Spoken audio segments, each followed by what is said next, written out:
Hello bachcho, let us read the question, and the question is saying the plate of a parallel plate condenser are being moved away. ठीक है कि जो parallel plate की जो plates हैं उसे move away कराया जा रहा है, दूर ले जाया जा रहा है with a constant speed v.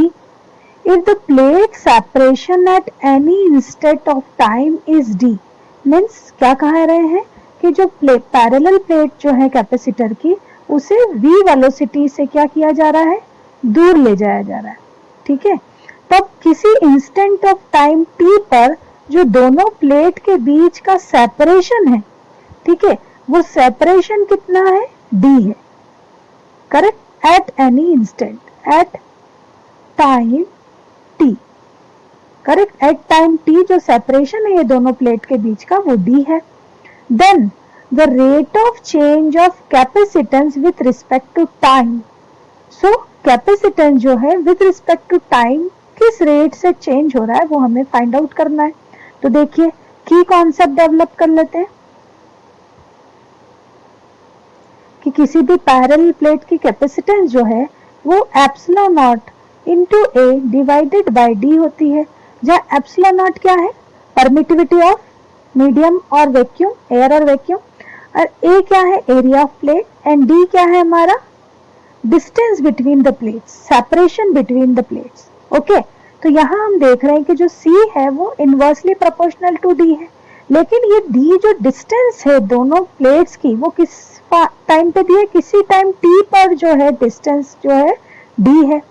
ठीक है, तो हम ये कह सकते हैं जो डिस्टेंस है वो टाइम का फंक्शन है. Here D is function of t, then c will be, हम लिख सकते हैं c will be epsilon 0 a by d is the function of t, तो dt से शो कर सकते हैं. so then we can, अगर d t का फंक्शन है तो हम डेरिवेटिव अगर लें dc by dt है ना, कैपेसिटेंस को t के रिस्पेक्ट में है ना डिफरेंशिएट करें, so epsilon a will become constant और हमारा डेरिवेटिव हो जाएगा d by dt of 1 by dt, है ना. ये t का फंक्शन है, ये t वेरिएबल नहीं है यहाँ, ये शो कर रहा है कि जो d है इन टर्म्स ऑफ t है, मीन्स इसे t के रिस्पेक्ट में डिफरेंशिएट कर सकते हैं.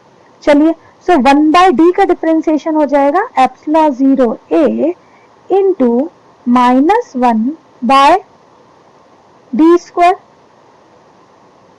Correct, D to the power -1 हो जाएगा और ई टू द पावर है ना x to the power n का जो डिफरेंशिएशन होता है वो हो जाता है हमारा n x to the power n-1. तो यहाँ d by dt of d to the power -1 का डिफरेंशिएशन हो जाएगा -1 d to the power -2. Correct, तो हमने लिख दिया -1 बाय डी स्क्वायर. ओके, तो यहाँ ये हमारी वैल्यू है किसकी, dc बाय dt की. तो अब हम देखेंगे एप्सिलॉन 0 a तो कांस्टेंट ही है, तो dc बाय dt है ना, rate of change of capacitance किस पे डिपेंड कर रहा है, 1 बाय डी स्क्वायर टाइम से. ठीक है, तो हम किस सकते हैं, rate of change of capacitance is equal to 1 by D square, है ना. यहाँ कांस्टेंट है तो इसकी वैल्यू का कोई यूज नहीं है. ठीक है, तो यहाँ यही हमारा रिक्वायर्ड आंसर है. ठीक है, so which option is matching,